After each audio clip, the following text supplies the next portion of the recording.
തന്റെ ശിഷ്യരോട് ബുദ്ധൻ പറയുന്നു, കേൾക്കാൻ ചെവിയുള്ളവർ കേൾക്കട്ടെ. ബുദ്ധൻ അത്ഭുതങ്ങൾ പ്രവർത്തിക്കുന്നു. രോഗികൾ സുഖം പ്രാപിക്കുന്നു. അന്ധർക്ക് കാഴ്ചശക്തി ലഭിക്കുന്നു. ബധിരൻ കേൾക്കുന്നു. മുടന്തർ നടക്കുന്നു. യേശു തടാകത്തിലെ വെള്ളത്തിന് മുകളിൽ കൂടി നടന്നതുപോലെ പ്രളയം കൊണ്ട ഗംഗയിലൂടെ ബുദ്ധനും മറുകര കടക്കുന്നു. പിന്നീട് അത്ഭുതങ്ങൾ ചെയ്യാനുള്ള കഴിവ് യേശു തന്റെ ശിഷ്യർക്ക് കൊടുക്കുന്നു, അവരുടെ മുൻഗാമികളായിരുന്ന ബുദ്ധശിഷ്യരുടെ കാര്യത്തിലെന്ന പോലെ.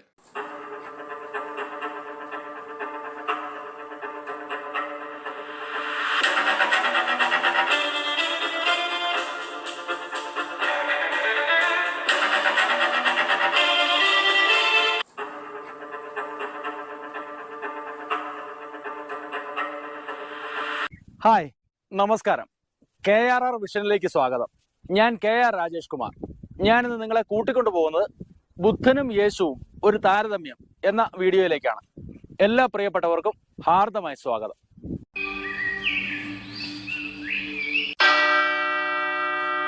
രക്തദാഹിയും പ്രതികാരമോഹിയുമായിരുന്നു യഹൂദ ഗോത്രങ്ങളുടെ ദൈവം.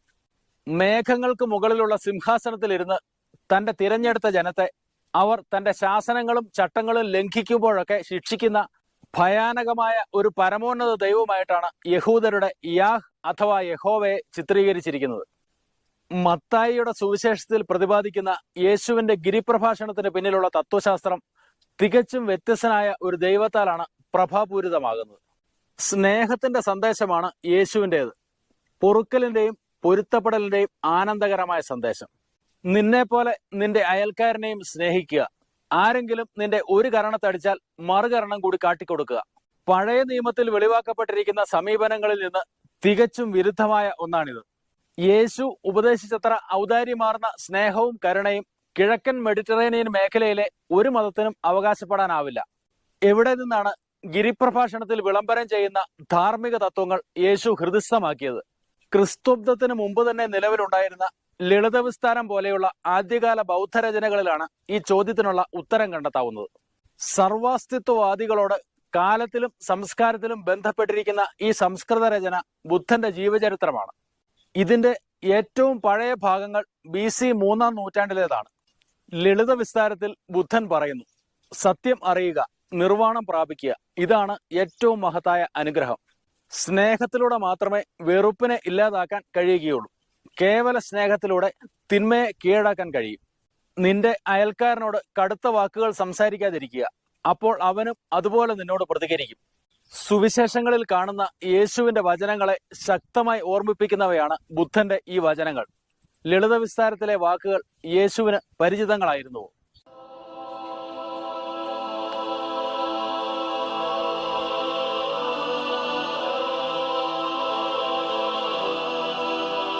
യോഹന്നാനാൽ സ്നാനം കഴിപ്പിക്കപ്പെട്ടതിന് ശേഷം യേശു മരുഭൂമിയിലേക്ക് പോവുകയും അവിടെ സാത്താനാൽ പ്രലോഭിക്കപ്പെടുകയും ചെയ്തു. ഇന്ദ്രിയ സുഖങ്ങളുടെ ദേവനായ മാരന്റെ പ്രലോഭനങ്ങളിൽ ബുദ്ധനും വിധേയനാകുകയുണ്ടായെന്ന് ലളിത വിസ്താരം പ്രസ്താവിക്കുന്നു. ഉപവാസത്തിന്റെയും ധ്യാനത്തിന്റെയും മധ്യത്തിൽ മാരൻ സിദ്ധാർത്ഥന് രുചികരങ്ങളായ ഭക്ഷണങ്ങൾ വാഗ്ദാനം ചെയ്യുകയും ലോകത്തിന്റെ സമ്പൽ സമൃദ്ധിയും ഉന്മാദങ്ങളും കാട്ടിക്കൊടുക്കുകയും ചെയ്തു. എന്നാൽ ധ്യാനലീനന്റെ ഏകാഗ്രത തെല്ലും കുറഞ്ഞില്ല. സമാനമായ പരീക്ഷയ്ക്കാണ് മരുഭൂമിയിൽ യേശുവും വിധേയനായത്. അതുതന്നെയായിരുന്നു ഫലവും. പുറപ്പെട്ടു പോയി ഇസ്രായേലിന്റെ ഭവനത്തിൽ ആനന്ദത്തിന്റെ സന്ദേശം അറിയിക്കാൻ തന്റെ ശിഷ്യരോട് യേശു കൽപ്പിക്കുന്നു. ഹിന്ദു സന്യാസിമാരെ പോലെ ശിഷ്യരും സ്വർണമോ വെള്ളിയോ കരുതാൻ പാടില്ല. രണ്ടാമതൊരു ചെരുപ്പോ വസ്ത്രമോ പോലും പാടില്ല. യേശുവിന് 500 വർഷം മുൻപ് തന്റെ ആദ്യത്തെ കുലീനരായ 30 ശിഷ്യന്മാരെ തിരഞ്ഞെടുക്കുമ്പോൾ പിന്നീട് യേശു പറഞ്ഞ അതേ വാക്കുകളിൽ തന്നെയാണ് ബുദ്ധനും കൽപ്പിച്ചത്, എന്റെ പിന്നാലെ വരൂ. പിന്നീട് എത്രയോ കാലത്തിന് ശേഷം പത്രോസും അന്ത്രയോസും സെബദിയുടെ മക്കളും യേശുവിനെ അനുഗമിച്ചതുപോലെ ബുദ്ധന്റെ ശിഷ്യരും അവിടെ വെച്ച് തന്നെ എല്ലാം ഉപേക്ഷിച്ച് ബുദ്ധന്റെ പിന്നാലെ പോയി. യേശുവിനെ പോലെ തന്നെ ഉപമകളാലാണ് ബുദ്ധനും സംസാരിച്ചിരുന്നത്. അന്ധനെ അന്ധൻ നയിക്കുമ്പോൾ രണ്ടുപേരും കുഴിയിൽ വീഴുന്നതിനെ പറ്റി യേശു പറഞ്ഞിട്ടുണ്ട്. സമാനമായ ഒരു ഉപമ ബുദ്ധനും പറഞ്ഞിട്ടുണ്ട്. അന്ധർ ഒന്നിനു പിന്നിൽ ഒന്നായി നിൽക്കുമ്പോൾ മുമ്പിൽ നിൽക്കുന്ന ആൾ ഒന്നും കാണുന്നില്ല, മധ്യത്തിൽ നിൽക്കുന്നവൻ ഒന്നും കാണുന്നില്ല, പിന്നിൽ നിൽക്കുന്നവനും ഒന്നും കാണുന്നില്ല. യേശു പറഞ്ഞിട്ടുള്ള മറ്റ് ഉപമകൾ ബുദ്ധന്റെ ഉപദേശങ്ങളുടെ കൂട്ടത്തിലല്ല ഉള്ളത്, മറിച്ച് ക്രിസ്തുവിന് മുമ്പുള്ള ഹൈന്ദവ കഥകളിലും ഉപമകളിലുമാണ് ഉള്ളത്. ഉദാഹരണമായി വിശ്വാസത്തിന് മലകളെ നീക്കാൻ കഴിയുമെന്ന പ്രശസ്തമായ വചനം, കൃഷ്ണൻ ഗോവർദ്ധനം എടുത്തുയർത്തിയതും ഹനുമാൻ ഒരു പർവ്വത ശിഖരം അപ്പാടെ ഉയർത്തിക്കൊണ്ടു പോകുന്നതും ഈ വചനവുമായി ബന്ധപ്പെടുത്താവുന്നതാണ്. ഇത്തരത്തിലുള്ള ഉദാഹരണങ്ങളൊന്നും പഴയ നിയമകഥകളിൽ കാണാനില്ല.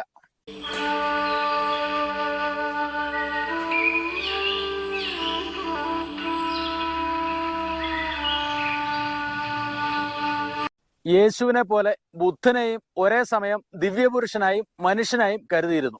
ക്രിസ്തുവിൻ്റെതുപോലെ ബുദ്ധന്റെ പിറവിയും ഒരു അത്ഭുതത്തിന്റെ ഫലമായി സംഭവിച്ചതാണ്. വരാനിരിക്കുന്നവൻ രക്ഷകനായിരിക്കുമെന്ന് മാലാഖ ദൂതർ വിളംബരപ്പെടുത്തുന്നു. ബുദ്ധന്റെ മാതാവിനോട് ഇങ്ങനെ പ്രവചിക്കുന്നു: മായാറാണി, താങ്കൾക്ക് ആനന്ദമുണ്ടാകട്ടെ, ആഹ്ലാദിക്കുക, എന്തെന്നാൽ താങ്കൾ ജന്മം കൊടുത്ത കുഞ്ഞ് ദിവ്യനാണ്.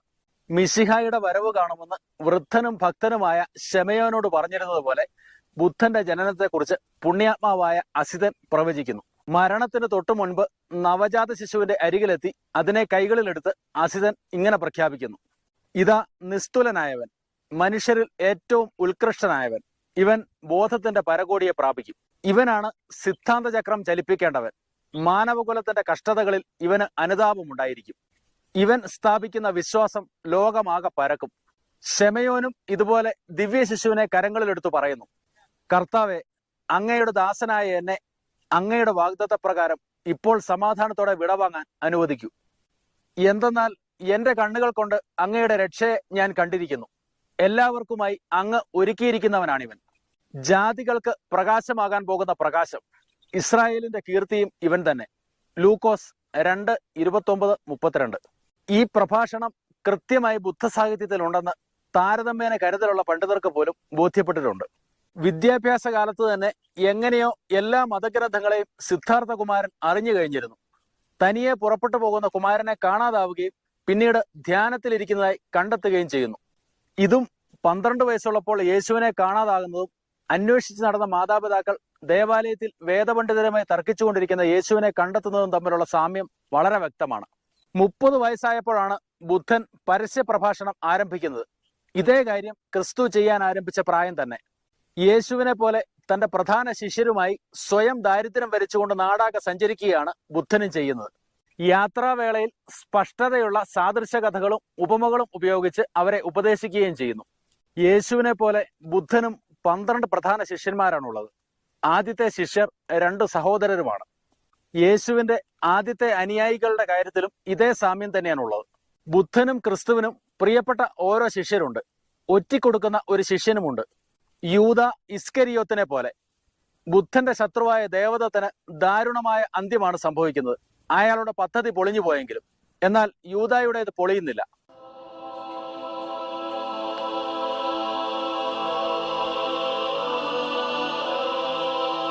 മോശയിക നിയമത്തെ അക്ഷരം പ്രതി പാലിച്ചിരുന്ന യാഥാസ്ഥിതിക യഹൂദ വിശ്വാസികളായ പരീശന്മാരെ യേശു വിമർശിക്കുന്നത്ര കർക്കശമായിട്ടാണ് അർത്ഥശൂന്യമായ ആചാരങ്ങളും ഔപചാരികമായ ചട്ടങ്ങളും വെച്ചു പുലർത്തുന്ന യാഥാസ്ഥിതിക ബ്രാഹ്മണരെ ബുദ്ധനും വിമർശിക്കുന്നത്.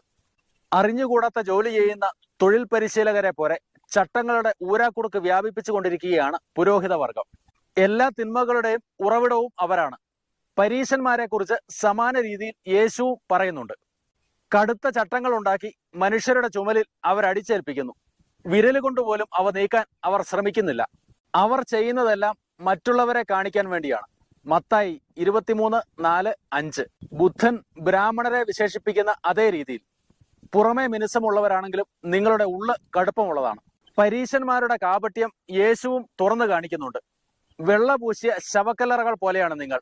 പുറമേക്ക് അവ മനോഹരങ്ങളായി തോന്നും, എന്നാൽ അകമാകട്ടെ മരിച്ചവരുടെ അസ്ഥികളും എല്ലാവിധ വൃത്തികേടുകളും കൊണ്ട് നിറഞ്ഞിരിക്കുന്നു. മത്തായി 23:27. യേശുവിന്റെയും ബുദ്ധന്റെയും ധാർമ്മിക പ്രബോധനങ്ങൾ തമ്മിലുള്ള സാദൃശ്യങ്ങൾ പ്രശസ്തമാണ്. കൊലപാതകം, മോഷണം, കള്ളസാക്ഷ്യം പറയൽ, അവിഹിത ലൈംഗിക ബന്ധങ്ങൾ എന്നിവയെ രണ്ടുപേരും വിലക്കുന്നു. മുതിർന്നവരെ ആദരിക്കണമെന്ന് രണ്ടുപേരും നിർബന്ധിക്കുന്നുണ്ട്. തിന്മയെ നന്മ കൊണ്ട് കീഴടക്കുക എന്നതാണ് രണ്ടുപേരുടെയും ലക്ഷ്യം. ശത്രുവിനെ സ്നേഹിക്കണമെന്ന് രണ്ടുപേരും ഉപദേശിക്കുന്നു. മാനസിക ശാന്തിയെയും സമാധാനപരമായ ലക്ഷ്യത്തെയും രണ്ടുപേരും വിലമതിക്കുന്നു. ഭൂമിയിലെ നിധികൾ ഫലശൂന്യങ്ങളായതിനാൽ രണ്ടുപേരും അതിനെ എതിർക്കുന്നു. ബലിയുടെ ഇരകളോട് കരുണയുണ്ടാകണമെന്ന് രണ്ടുപേരും ആഹ്വാനം ചെയ്യുന്നു. ഇങ്ങനെ അനവധി സാദൃശ്യങ്ങൾ കാണാൻ സാധിക്കും. രണ്ട് വിശ്വാസങ്ങളിലെയും ചില ഗ്രന്ഥങ്ങൾ പദം പ്രതി പൊരുത്തപ്പെടുന്നുമുണ്ട്. യേശുവിനെ പോലെ മനുഷ്യപുത്രൻ എന്ന് ബുദ്ധനും സ്വയം വിശേഷിപ്പിക്കുന്നുണ്ട്. ലോകത്തിന്റെ പ്രകാശം എന്ന് യേശുവിനെ വിശേഷിപ്പിക്കുന്നത് പോലെ ലോകത്തിന്റെ കണ്ണ്, അനന്യമായ പ്രകാശം എന്നൊക്കെ ബുദ്ധനെയും സംബോധന ചെയ്യുന്നുണ്ട്. തന്നെക്കുറിച്ചും തന്റെ ധർമ്മത്തെക്കുറിച്ചും ബുദ്ധനുള്ള ധാരണകളും തന്റെ പ്രകൃതത്തെയും സ്ഥാനത്തെയും കുറിച്ച് ക്രിസ്തുവിനുള്ള ധാരണയും തമ്മിൽ കുറച്ച് വ്യത്യാസം മാത്രമേ ഉള്ളൂ. ദൈവത്തെയും ദൈവരാജ്യത്തെയും കുറിച്ച് എനിക്കറിയാം, അങ്ങോട്ട് നയിക്കുന്ന മാർഗത്തെക്കുറിച്ചും. ബ്രഹ്മലോകത്ത് പ്രവേശിച്ച ഒരാളെ പോലെയും അവിടെ ജനിച്ച ഒരാളെ പോലെയും എനിക്കതറിയാം. എന്നിൽ വിശ്വസിക്കുകയും എന്നെ സ്നേഹിക്കുകയും ചെയ്യുന്നവൻ തീർച്ചയായും പറുദീസയിലെത്തും. എന്നിൽ വിശ്വസിക്കുന്നവന് ഉറപ്പായും മോക്ഷം ലഭിക്കും എന്നും ബുദ്ധൻ പറയുന്നുണ്ട്.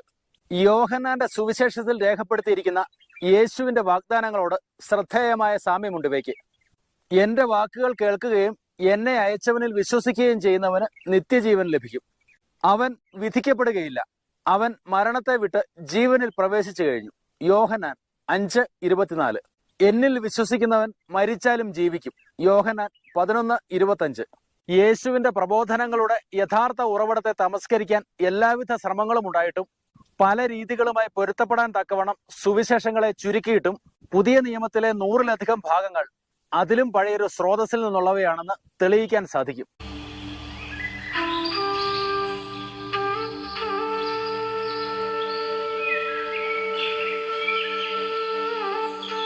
ഒരിക്കൽ ബുദ്ധൻ ഒരു നദിക്കരയിലെത്തി. നദിയുടെ അങ്ങേക്കരയിൽ നിൽക്കുകയായിരുന്ന ഒരു ശിഷ്യൻ വഞ്ചിയൊന്നും ലഭിക്കാഞ്ഞതിനാൽ വെള്ളത്തിന് മുകളിൽ കൂടി നടന്ന് ബുദ്ധന്റെ അടുത്തേക്ക് വരാൻ ശ്രമിച്ചു. യേശുവിന്റെ അടുത്തെത്താൻ പത്രോസ് വെള്ളത്തിന് മുകളിൽ കൂടി നടന്നതുപോലെ വിശ്വാസത്തിന് ഇളക്കം സംഭവിച്ചപ്പോൾ പത്രോസ് മുങ്ങാൻ തുടങ്ങിയതുപോലെ ബുദ്ധശിഷ്യനും ബുദ്ധനിൽ ഉറപ്പിച്ചിരുന്ന ധ്യാനശക്തി കുറഞ്ഞപ്പോൾ മുങ്ങാൻ തുടങ്ങി.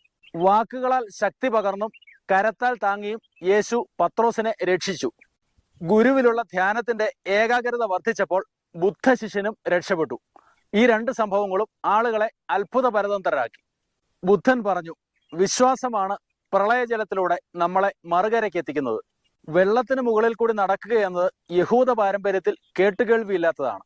എന്നാൽ ഇന്ത്യയിൽ വ്യാപകമായിരുന്ന ഒരു പ്രമേയമായിരുന്നു ഇത്. പുതിയ നിയമത്തിലെ ഈ ആശയം ഇന്ത്യയിൽ നിന്ന് സ്വീകരിച്ചതായിരിക്കാനുള്ള എല്ലാ സാധ്യതയുമുണ്ട്. പുതിയ നിയമവും അതിനേക്കാൾ പുരാതനമായ ബുദ്ധമത ഗ്രന്ഥങ്ങളും തമ്മിലുള്ള അതിശയകരമായ സാദൃശ്യം ഏറ്റവും നന്നായി വ്യക്തമാക്കുന്ന ഒരു കഥയുണ്ട്. വിധവയുടെ ചില്ലിക്കാശ് എന്നാണ് ഈ ഉപമ ക്രൈസ്തവ സാഹിത്യത്തിൽ അറിയപ്പെടുന്നത്. ബുദ്ധമതത്തിലെ കഥ ഇങ്ങനെയാണ്. ഒരു മതസമ്മേളനത്തിൽ വെച്ച് വിശ്വാസികളോട് സംഭാവന ആവശ്യപ്പെടുന്നു. സമ്പന്നർ ഉദാരമായി സംഭാവന നൽകി, അതും വിലപിടിച്ച നാണയങ്ങളിൽ. പാവപ്പെട്ട ഒരു വിധവയുണ്ടായിരുന്നു ആ കൂട്ടത്തിൽ. 2 നാണയങ്ങളായിരുന്നു അവരുടെ കൈവശം ആകെ ഉണ്ടായിരുന്ന സമ്പാദ്യം. അത് സന്തോഷത്തോടെ അവർ നൽകുകയും ചെയ്തു. സമ്മേളനത്തിന്റെ അധ്യക്ഷനായ പുരോഹിതൻ ഉദാത്തമായ ആ നടപടി ശ്രദ്ധിക്കുകയും പരസ്യമായി അവരെ പുകഴ്ത്തുകയും ചെയ്തു. മറ്റ് സംഭാവനകളെക്കുറിച്ച് അദ്ദേഹം ഒന്നും പറഞ്ഞതുമില്ല. സമാനമായ കഥ ഇങ്ങനെയാണ് മർക്കോസിന്റെ സുവിശേഷത്തിൽ പറയുന്നത്. യേശു വഞ്ചികയ്ക്കടുത്ത് ഇരിക്കുകയായിരുന്നു. ആളുകൾ വഞ്ചികയിൽ പണമിടുന്നത് യേശു ശ്രദ്ധിക്കുന്നുണ്ടായിരുന്നു. അനേകം ധനികർ ധാരാളം പണമിടുന്നുണ്ടായിരുന്നു. അനന്തരം ഒരു വിധവ വന്ന് 2 നാണയങ്ങളിട്ടു. അതൊരു ചില്ലിക്കാശിന്റെ അത്ര പോലും ഇല്ലായിരുന്നു. യേശു തന്റെ ശിഷ്യരെ വിളിച്ച് അവരോട് ഇപ്രകാരം പറഞ്ഞു, സത്യമായി ഞാൻ നിങ്ങളോട് പറയുന്നു, ഈ പാവപ്പെട്ട വിധവയാണ് എല്ലാവരിലും അധികം വഞ്ചികയിൽ ഇട്ടത്. എന്തെന്നാൽ എല്ലാവരും അവർക്ക് അധികമുണ്ടായിരുന്നതിൽ നിന്നാണ് തന്നത്. എന്നാൽ ഇവരാകട്ടെ ദാരിദ്ര്യത്തിലാണെങ്കിലും തനിക്കുള്ളതെല്ലാം തന്നു, ഉപജീവനത്തിനുണ്ടായിരുന്നത് കൂടി. മർക്കോസ് 12:41-44. 2 കഥകളിലെയും അടിസ്ഥാന പ്രമേയങ്ങൾ തമ്മിലുള്ള സാമ്യത്തിന് പുറമെ വിശദാംശങ്ങളിലും ശ്രദ്ധേയമായ ചില സാദൃശ്യങ്ങളുണ്ട്. ഒരു വിധവയെക്കുറിച്ചുള്ളതാണ് 2 കഥകളും. ധനികരോടൊപ്പം ഒരു മതസമ്മേളനത്തിലാണ് 2 പേരും സംഭാവന നൽകുന്നത്. തങ്ങൾക്കാകെ ഉണ്ടായിരുന്ന സ്വത്തായ 2 നാണയങ്ങളാണ് 2 പേരും നൽകുന്നത്. ധനികരേക്കാൾ വിലപിടിച്ചതാണ് അവരുടെ ദാനമെന്ന് അധ്യക്ഷസ്ഥാനത്തുള്ള ആൾ പ്രശംസിക്കുന്നു. ആദ്യത്തെ കഥയുമായി ഒരു ബന്ധവുമില്ലാതെ സ്വതന്ത്രമായി രൂപം കൊണ്ടതാണ് 2ാമത്തെ കഥ എന്ന് വിശ്വസിക്കുവാൻ ബുദ്ധിമുട്ടാകുന്ന തക്കവണ്ണം സാദൃശ്യമുണ്ട് 2 കഥകളും തമ്മിൽ.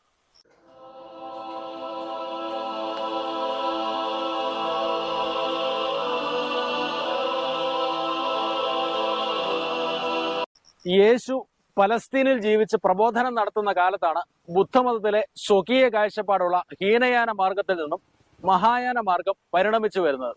എല്ലാ രാജ്യത്തെയും എല്ലാ പശ്ചാത്തലത്തിലുമുള്ള വിശ്വാസികൾക്ക് സ്വീകാര്യമായി തീർന്ന മഹായാന മാർഗമാണ് ബുദ്ധമതത്തെ ഒരു സാർവലൗകിക മതമാക്കി മാറ്റുന്നത്. എല്ലാ ജീവികളോടും അനുതാപം ഉണ്ടായിരിക്കുക എന്ന തത്വശാസ്ത്രത്തിനാണ് മഹായാന മാർഗം ഊന്നൽ നൽകുന്നത്. BC 3-ാം നൂറ്റാണ്ടിലാണ് ബോധിസത്വന്റെ ഈ ആശയം രൂപം കൊള്ളുന്നത്. എല്ലാ മനുഷ്യരെയും എല്ലാ ജീവജാലങ്ങളെയും മോക്ഷത്തിലേക്ക് നയിക്കുന്നതുവരെ പരമാത്മാവുമായുള്ള ലയനം അഥവാ നിർവ്വാണം നീട്ടിവെച്ച ജ്ഞാനോദയം ലഭിച്ച ആളാണ് ബോധിസത്വൻ. എല്ലാ ആത്മാക്കളെയും മോക്ഷമാർഗത്തിലേക്ക്, ജന്മചക്രത്തിൽ നിന്നുള്ള മോചനവും ലൗകികതയോടുള്ള വിരക്തിയും നൽകുന്ന മാർഗത്തിലേക്ക് നയിക്കുക എന്നതാണ് ബോധിസത്വന്റെ ഭൂമിയിലെ അവതാരത്തിന്റെ ഏക ലക്ഷ്യം. ബോധിസത്വന്റെ ഈ ഗുണങ്ങളെല്ലാം എല്ലാ വിശദാംശങ്ങളോടും കൂടി യേശുവിലും കാണാവുന്നതാണ്. ബോധിസത്വൻ എന്ന ആശയത്തിന്റെ മൂർത്തിമത് ഭാവമായിരുന്നു യേശു. ബുദ്ധനും യേശുവും ഒരു താരതമ്യം എന്ന ഈ വീഡിയോ ഇവിടെ പൂർണ്ണമാവുന്നു. ഇതുപോലെ തന്നെ മറ്റൊരു വിഷയവുമായി നിങ്ങളുടെ മുൻപിലെത്തുന്നതുവരെ എല്ലാ പ്രിയപ്പെട്ടവർക്കും നന്മകൾ നേരുന്നു. വീണ്ടും സന്ധിക്കും വരെ വണക്കം.